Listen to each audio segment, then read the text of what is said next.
the song came out in 92. Like, are you sort of psychic? Like, did you predicted a whole trend, an entire movement? No, you had no idea. I had no idea. I picked another song on the record, and Rick Rubin told me I was wrong, but he let me do the one I wanted first. Yeah. And of course it tanked. He was right. And then we did it his way, and of course he was right again. And it took off, and it was almost like when the song became the forbidden fruit, I thought my career was over, and it actually magnified. It's bigger. It got bigger because now it was cool to like it. It was even more cool to like it. It was like you were a bad boy or a bad girl if you liked it. So yeah, they wouldn't let us have it on our MTV, so we were downloading and pirating and watching it. And exactly. And the funny thing though is that the era, I don't know if anybody who didn't grow up in that era, it was the era where they were trying to like minimize women. Like they were stick thin, and it was almost like you were elevating what, is that the message there like that? And I'm glad you noticed that, because the whole idea behind Baby Got Back, if you look at the video, there's a reason that the girl is on a pedestal. There's a reason that, I'm a rapper, I'm a slutty guy trying to chase her, and I can't reach her. None of us could, right? And so I because what happened prior to that song, and I'm not saying the song changed it, but if you looked at, especially African-American women on television, they either were the overweight maid, or they would assimilate to another culture, or the streetwise prostitute on a detective show, and it just really was condescending and simple-minded. And then when you zoom out, you realize women in general were being like cast in weird ways, and like, the showgirl at a Vegas restaurant that happens to be a detective undercover, that kind of corny stuff. And I realized that this is a lot bigger than just a body type. And so the video was designed to be tongue-in-cheek funny, but after a while you start to go, hey, wait a minute, he means this, not that. And for some reason it got banned. Yeah, when I rewatched the video, of course in 92, that was racing. Now Disney, everybody loves the song.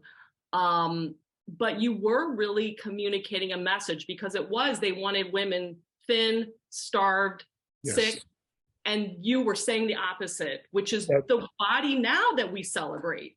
Yeah, it was basically heroin addicts on camera. That's what it looked like. I mean, it was like unrealistic. Your rib cage is showing. I can't do that, right? So I wanted to normalize normal. Yeah. Go figure.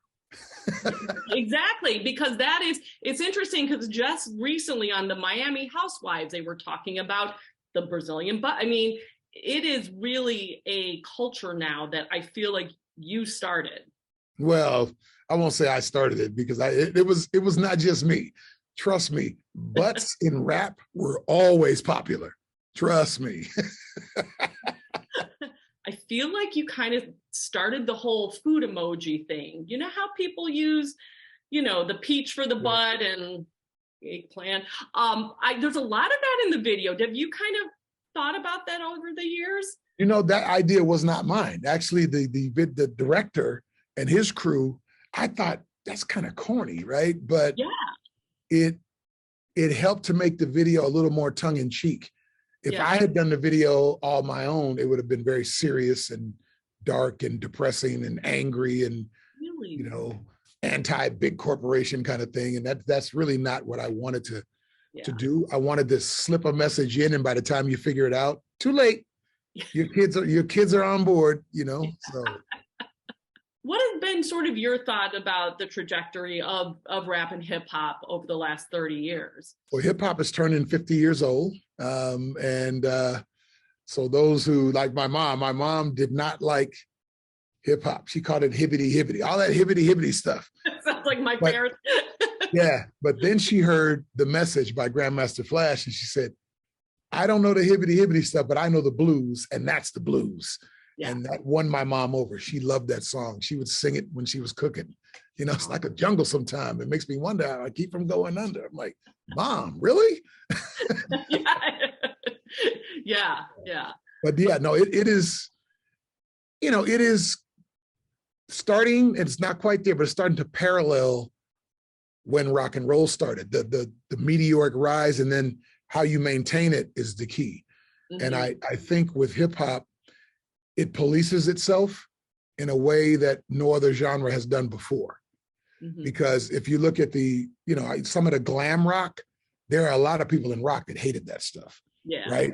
So, when Baby Got Back just blew up and got this meteoric rise and it became super, super pop, mm-hmm. there were other rappers who, would talk to me and say, hey man, be careful, dude. You don't want to, don't sell us out. So that kind of stuff, if the genre can police itself, it'll last forever. Yeah. But the pop never polices itself, which is why, you get a Taylor Swift, but then you get, I don't want to say any other names, the ones that hit once and then adios, that kind of thing. Yeah. Yeah. The old one hit wonder, which there's, not Taylor Swift, but some people call me that until they realize I had 2 platinums before I even, before I even recorded Baby Got Back, but right. And what are your plans for 2023? You know what? I have not, I got shows being offered to me and I haven't taken one because I'm 26 years old now. So me too. Me too. I've been 26 and holding for a long time. No, I've been considering not doing as many concerts this year because you go out, it seems fun, you're gone and you come back and you look in the mirror and like, I'm a year older and I haven't done anything. I've done shows, but I haven't done anything, that I can leave here, so that's, you kind of think about it. So I'm gonna do less shows, but I'm gonna have more fun. So that sounds good. Anything in the studio? Oh yeah, now this is my love. Where I'm at right now, in this room here, I'm here about, I wasn't doing this. You got to be in here about 5-6 hours a day to really hone the craft, right? Yeah. But when you're on tour, you come back and you're like, where was I? Yeah. It's like, what does this button do? Yeah. So you start over again. So I realized that I have to, this has to become more regular to me again. And I think that's what's happening. I'm producing a couple of artists right now and stuff like that. So we're gonna have some fun.